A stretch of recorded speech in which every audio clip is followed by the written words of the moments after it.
Young rebel star Prabhas నటించిన రాజా సాబ్ చిత్రం teaser June 16న విడుదల కానుంది. తాజాగా విడుదలైన స్టైలిష్ పోస్టర్ ప్రేక్షకులను ఆకట్టుకుంటోంది.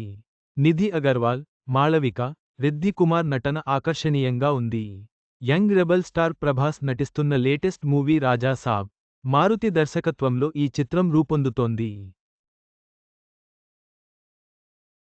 పీపుల్ మీడియా ఫ్యాక్టరీ సంస్థ నిర్మిస్తున్న ఈ చిత్రంలో ప్రభాస్ ప్రధాన పాత్రలో కనిపించనుండగా, నిధి అగర్వాల్, మాళవిక మోహనన్, రిద్ధి కుమార్, సంజయ్ దత్ ముఖ్య పాత్రల్లో నటిస్తున్నారు.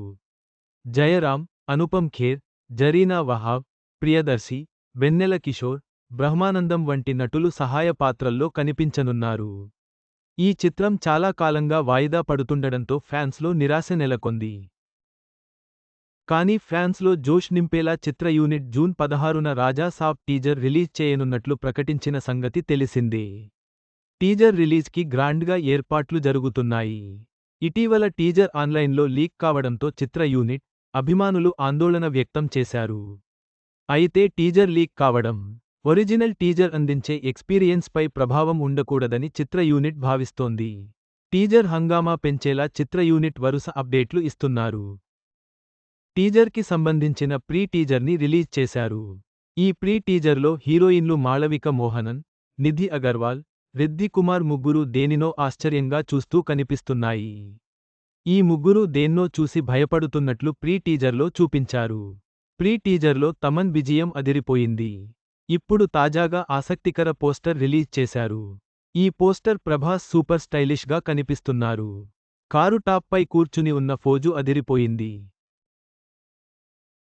ఈ పోస్టర్తో టీజర్ని సోమవారం ఉదయం 11:08 రిలీజ్ చేయబోతున్నట్లు అనౌన్స్ చేశారు.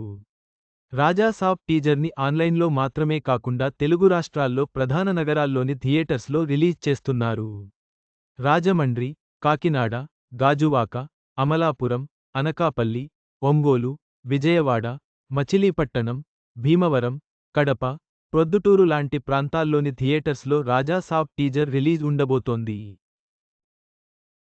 ఈ చిత్రాన్ని డిసెంబర్ 5న గ్రాండ్గా రిలీజ్ చేయబోతున్నట్లు చిత్ర యూనిట్ ఇప్పటికే ప్రకటించింది. చివరగా, రాజా సాబ్ టీజర్ విడుదలకు ప్రేక్షకులు ఎదురు చూస్తున్నారు. డిసెంబర్ 5న చిత్రం విడుదల కానుంది.